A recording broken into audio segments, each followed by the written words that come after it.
guys, Strong Style Studios here. It's Alex. And it's me, Noah. And we're here with the ROH 13th Anniversary IPPV review. Pretty good show. Yeah, it was a solid show. It was fun. Yeah, pretty fun. We started things off hot and heavy with Matt Sydal and Cedric Alexander in a fun little matchup. This was nice. It was quick. Lots of near falls, reversals. Yep. Just what you'd expect from a great little opener. Some pretty cool little spots, yeah. Worked very well together, I thought. Maybe want more. Exactly. I think that Sydal, man, I'm sure I mentioned this a few times, but he is just impressive as hell since he got back. Such a smooth worker. Yeah, he really is. Yeah. I really liked what Cedric Alexander was doing in far as selling wise. I mean, like selling the frustration.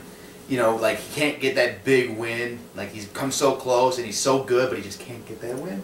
I feel you. I think he's doing a pretty nice job. I think it ties into what I've said before about him also, is if he would just slow it down just a little bit, even when he's like frustrated, you know, to slow down a little bit, let some emphasis happen, but the dude's got it. He's just got to pretty fun match. Slow down. Yeah, pretty fun match. So I gave it 3 1/4.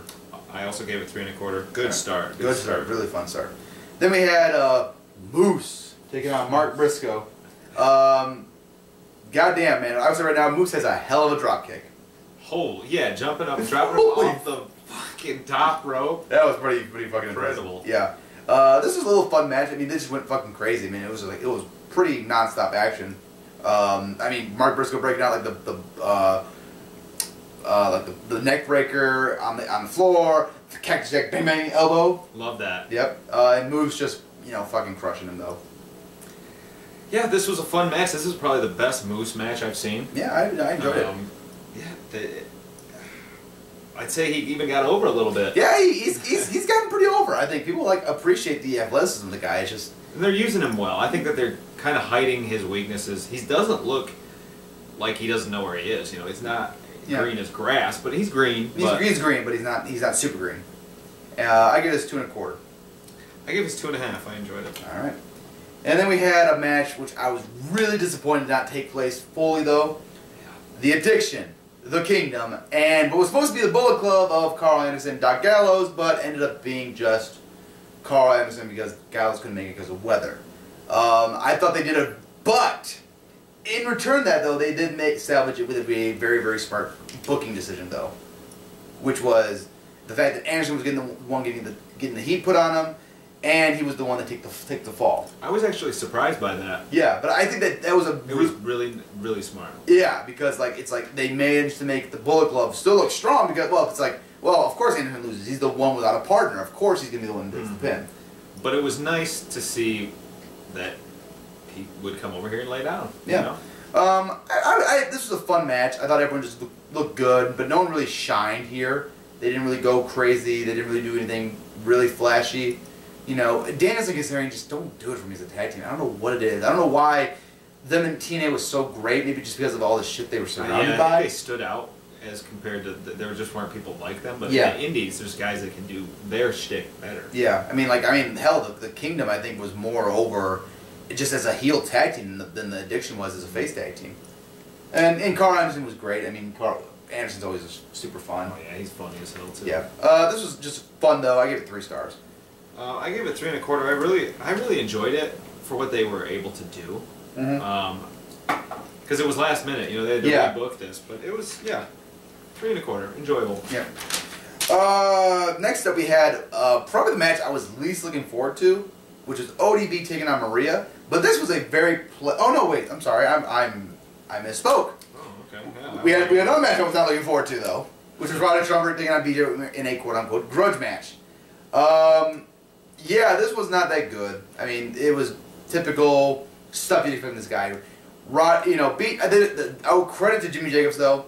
Jimmy on commentary was the fucking best part of this fucking match. Killed it. Just awesome.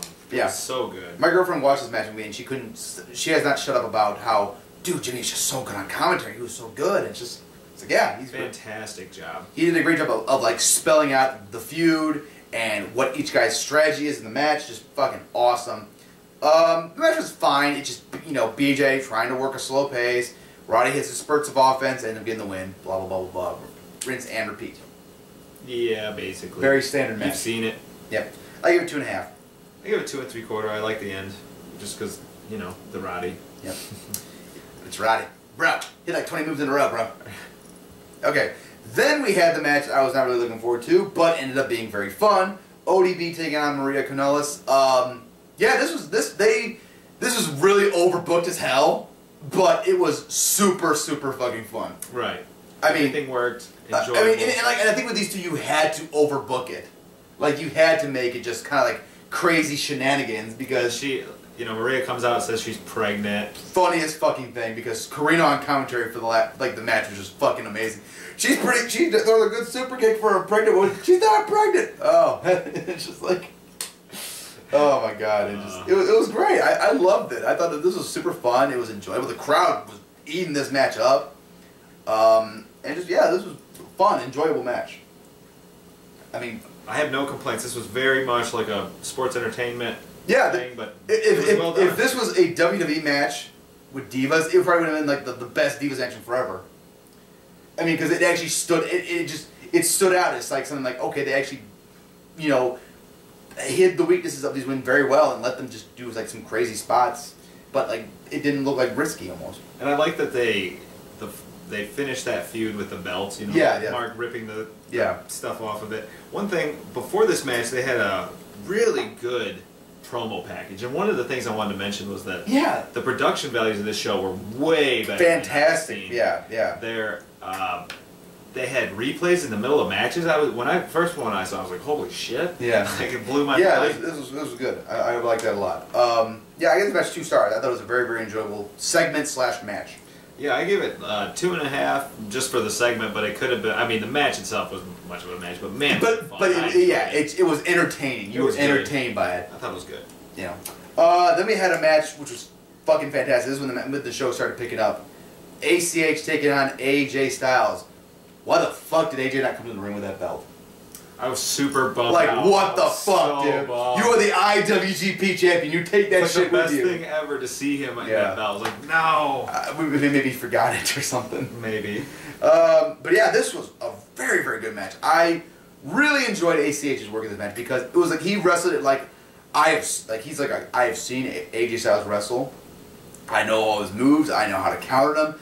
I got his playbook. I know how to beat this guy because I know the playbook. And AJ had to kind of mix it up a little bit. Like he had to do a little bit out of the order, like a little bit unorthodox of his style. Like he didn't go for the calf cutter like the way he typically does. He didn't go for the Styles Clash the way he typically does. He kind of changed up his game a little bit to throw ACH off. I felt like. And there were some absolutely fantastic sequences in this match. Oh, they worked so well together. And the story, I love the story of this match where he's, like you said, he's taking some of the moves from AJ. Yeah. And you can see AJ giving him a receipt, like, oh, you're going to use that? Here's this. Boom. Like, it was tight. Yeah. This was a very good, tight worked match. Loved this stuff. Yeah. This was my match of the night. This was not my match of the night, but it was very good. AJ ends up getting the win here, but ACH really did look like a winner in defeat either way. He did. He looked great. It was one of those matches you knew ACH wasn't going to go over unless it was, a roll-up or something that clean. Yeah. So he just looked great. He looked fantastic. 4 stars. Loved it. 4 stars also. Yeah, really good. Just very. They really took advantage of like the sequences and like the counters and stuff. I felt like in this match. And then we had my match of the night, reDRagon taking on the Young Bucks, baby. Oh my god. It's Young Bucks reDRagon. What do you expect, man? It's always fucking awesome. Exactly. These guys are such naturals. They've worked together so many times, but they're just naturals. Their styles work perfectly. Yeah. They're just meant for each other. Yeah, absolutely.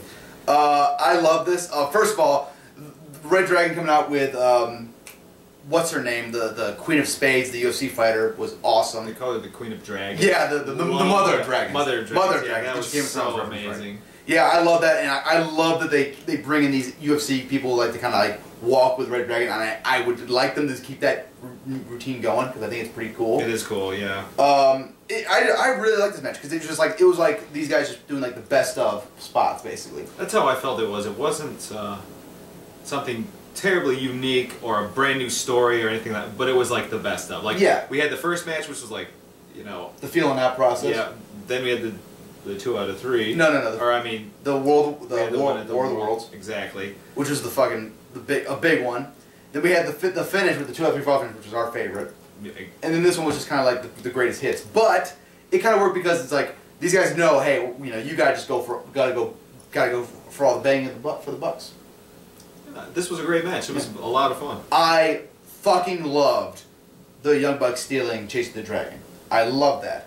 However, I think it would have been even better if reDRagon had used like a variation of more bang for your buck. Okay. Like it's like kind of like a point counterpoint, like, hey, you can steal armor, but we can steal yours. And like that'd never been a lot better than like them doing Chasing the Dragon twice. Sure. Or even if they couldn't do that, maybe the powerbomb kick to the back of the right, or something. Yeah, one of their double teams. But I really like this. I thought it was great. I give it 4. I gave it 3 3/4. I just thought it was, you know, something we've seen before. Great stuff, but nothing to go way out of your way for. Okay. Then we kind of took a downward spiral from that point, for me anyway. We had Jay Lethal taking on Alberto El Patron for the ROH World Television title. I really enjoyed this match. I thought these guys showed a lot of really good chemistry. I think they are very naturally well at working together. I just didn't feel like they ever really kicked it into that next level. Okay. What do you have to say? I thought this was. I enjoyed it. You know, there was some shenanigans and stuff like that in it, but I really did enjoy it quite a bit. It wasn't a classic by any means, but maybe it was because I enjoy Alberto so much and seeing him in there, and it was the 2 characters, especially Lethal. Yeah. His character to me, you know, almost as over to me as Aries was when he was, you know, very good. What was it? A-double? A-double, yeah. And a lot of people didn't really care for him just because his matches weren't as great. But and I felt like this was a match where it was just such a character-driven. One thing I really liked a lot was like the typical, like Alberto had truth in the armbar, and Lethal was at the top. So like, oh, you know, Lethal drops the elbow, it's Del Rio, blah blah. But like Lethal goes to the elbow, and Del Rio catches him with the armbar. I'm like, oh, that was cool. And then they used the Book of Truth spot, and it's like, oh, okay, that's fine. And then Lethal did another thing I liked, which he went for the lethal injection, but he couldn't do it because his arm hurt. Yeah, I like that. That was awesome. But then they did another book spot. And it's like immediately it's like ah. So I really would like that they'd done that. Like he can't use his arm, like he can't do the lethal injection because his arm hurts earlier in the match, and like played up like he forced himself or something. You know, something like that. I just felt like there was really good stuff done. It's just the 2 book spots like right in a row almost. It just felt like overkill. And I understand Alberto's the AAA champion. You have to like kind of like have to do shenanigans and make him lose, but you know you could have done shenanigans, not so shenanigan-y. Is that a word? I'm making a word. I don't think so. I'm making it a word. I give this 3 1/4. It was enjoyable for what was there, though. I gave it 3 3/4. I really did enjoy it. I thought it was a lot of fun. I think I overrated it a little bit, but I love Lethal. And he said something I wrote super sloppily. I've been this whole time trying to figure out what it was, but it was hilarious. I know what it is. What is it? Basically, like, I don't take anyone's hand-me-outs. I don't take handouts from Samoa Joe, from Bryan Danielson, from CM Punk, but they have no problem taking my hand-me-outs. That's it. Amazing, amazing line. That was good. So funny. All right. Well, then we had, speaking of Samoa Joe, I don't think he meant Samoa Joe, but whatever. Sorry. Joe comes out, and the fucking crowd goes crazy. Joe cut a very, very good promo, basically just saying, hey, I'm back in Ring of Honor. I'm here to fucking kick someone's ass. Yeah, dude. It was great to see him back. He comes out and he's in the ring for 2 minutes, and he's just sweating greatness, man. Like, he's just freaking out there pouring it. Yeah. But it was so great to see him back in an ROH ring. Yeah, something else. It was cool. And then we had the main event, the Fatal 4-Way match for the ROH World Title. Hanson, Ciampa, Elgin taking on the champion Jay Briscoe. First and foremost, Ciampa with a fucking badass looking attire, with the fucking Dr. Doom cape and that mask and everything. Oh yeah, that was badass. Sweet. I actually was really enjoying the event. I thought everyone was working pretty nice together. They're doing some cool spots, everything like that.